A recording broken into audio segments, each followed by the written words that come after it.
Welcome to star 9 news. Gudur YCP MLA అభ్యర్థి రాజీనామా చేసి చర్చకు రావాలని అనేక సందర్భాల్లో మాజీ ఎమ్మెల్యే టీడీపీ అభ్యర్థి పాషం సునీల్ కుమార్ విసిరిన సవాలుకు గూడూరు ఎమ్మెల్యే అభ్యర్థి మేరిగా మురళీధర్ ధీటుగా సమాధానమిచ్చారు. తిరుపతి జిల్లా కోట పట్టణంలో ఆదివారం రాత్రి వైసీపీ యువత ఆత్మీయ సమావేశం జరిగింది. ఈ సమావేశానికి వైసీపీ రాష్ట్ర కార్యదర్శి పేర్నాటి శ్యామ్ ప్రసాద్ రెడ్డి అధ్యక్షత వహించారు. వైఎస్ఆర్ కాంగ్రెస్ పార్టీ రాష్ట్ర కార్యదర్శి పేర్నాటి శ్యామ్ ప్రసాద్ రెడ్డి ఆధ్వర్యంలో ఈ సదస్సు జరిగింది. కోట మండలంలో నేతల మధ్య భేదాభిప్రాయాలు ఉన్నాయన్న విమర్శలకు ఈ వేదిక ధీటైన సమాధానమిచ్చింది. వేదికపై పార్టీ నేతలు పేర్నాటి శ్యామ్ ప్రసాద్ రెడ్డితో పాటు వైసీపీ కేంద్ర పాలక మండలి సభ్యుడు వెంకటగిరి పరిశీలకులు కొడవలూరు ధనుంజయ రెడ్డి, రాష్ట్ర సంయుక్త కార్యదర్శి నల్లపరెడ్డి వినోద్ రెడ్డి ఒకే వేదికపై ఆసీనులయ్యారు. దీంతో వారి మధ్య భేదాభిప్రాయాలు ఉన్నాయన్న విమర్శలకు కళ్ళెం పడినట్లయింది. ఈ కార్యక్రమంలో గూడూరు నియోజకవర్గ పార్టీ పరిశీలకులు ఎంఆర్సీ రెడ్డి, ఎంపీ గురుమూర్తి, స్థానిక నాయకులు పాదర్తి రాధాకృష్ణారెడ్డి, మోబిన్ బాషా, గురుస్వామి, సన్నారెడ్డి, సుబ్బ రాఘవరెడ్డి, సుధారెడ్డి తదితరులు హాజరయ్యారు. శ్యామన్న ఇనిషియేటివ్ తీసుకొని వినోద్ ఈ కార్యక్రమం అందరూ సమిష్టిగా కలిసి చేయాలా. మన మండలంలో మనం అందరం ఐక్యంగా ఉండాలి. మనం అందరం ఉన్నాము, మన మధ్య ఎటువంటి డిఫరెన్సెస్ లేవు. అందరం జగన్ గారిని మంచి మెజారిటీతో ఈ మురళన్ని కాన్స్టిట్యూన్సీ గెలిపించుకొని జగన్ గారికి మనం కానుక ఇవ్వాలని ఆయన మనం తెలియజేశారు.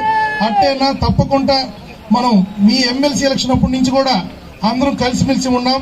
అదేవిధంగా కొనసాగుతాం. భవిష్యత్తులో కూడా మన మధ్యన ఎటువంటి విభేదాలు ఉండపోవు కూడా అందరం సమిష్టిగా చేస్తాం. పార్టీ ఐక్యంగా అందరం నడుచుకుంటాం.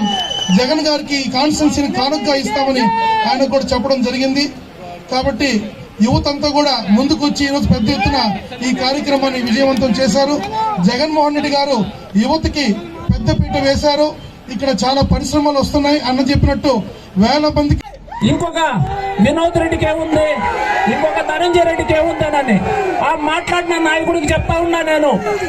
ఆయన మండలంలో, ఆయన నియోజకవర్గంలో ఆయన చూసుకుంటే తర్వాత మాకేముందనేది, మా శక్తి ఏంది, మా యువతరం శక్తి ఏంది, మా కోట మండల నాయకుల శక్తి ఏందనేది కూడా తొందరలో చూపిస్తామని చెప్పి దానికి ఈ రోజు ఈ యువబేరియే కారణంగా తెలియజేస్తూ ఇక్కడికి ఇచ్చేసినటువంటి మీకు అందరికీ కూడా పేరు పేరున హృదయపూర్వకంగా మరొకసారి నమస్కారాలు తెలియజేసుకుంటూ సెలవు తీసుకుంటున్నాను. జై హింద్, జై జగనన్న, జోహార్ వైఎస్ఆర్. నాయకులు చాలా మంది ఉన్నారు. ఈ రోజు జగన్మోహన్ రెడ్డి గారి కోసం, ఈ నియోజకవర్గ అభివృద్ధి కోసం మేమందరం కూడా కలిసి ఒక వేదిక మీదకి వచ్చాం. ఎవరి పప్పులు ఉడకవు. కొంతమంది ఇదే పార్టీలో ఉండి కూడా ఒక వేదిక మీదకి చేరన్నారు. ఈ రోజు అందరం ఒక వేదిక మీద కాదు కదా, ఒకరి పక్కన ఒకరు కూర్చొని అందరికీ కూడా ఒక సవాల్ విసురుతా ఉన్నాం. ఇక రాబోయే రోజుల్లో ఎవరిని కూడా ఉపేక్షించేది లేదు. మాట్లాడేది ముఖ్యమంత్రిగా ప్రమాణ స్వీకారం చేసిన తర్వాత గాంధీజీ కలల కన్నా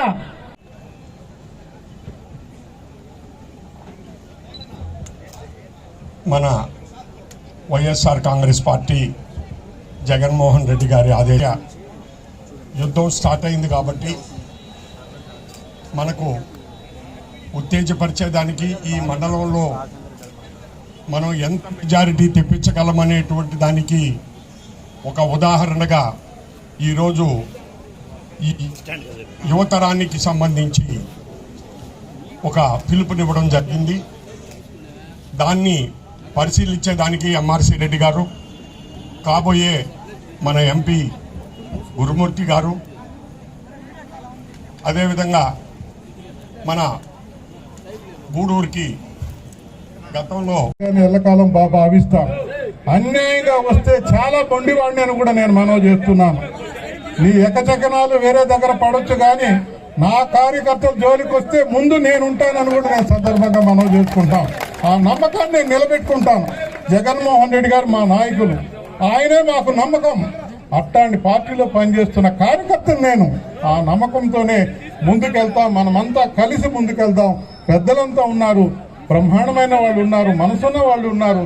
ఎవరు వచ్చినా హక్కును చేర్చుకున్న వాళ్ళు అర్ధరాత్రి తలుగు కొట్టినా మేము ఉన్నామంటే మరి వేదిక మీద ఉన్న వాళ్ళందరూ కూడా గొప్ప గొప్ప మనుషులు ఉన్నారు.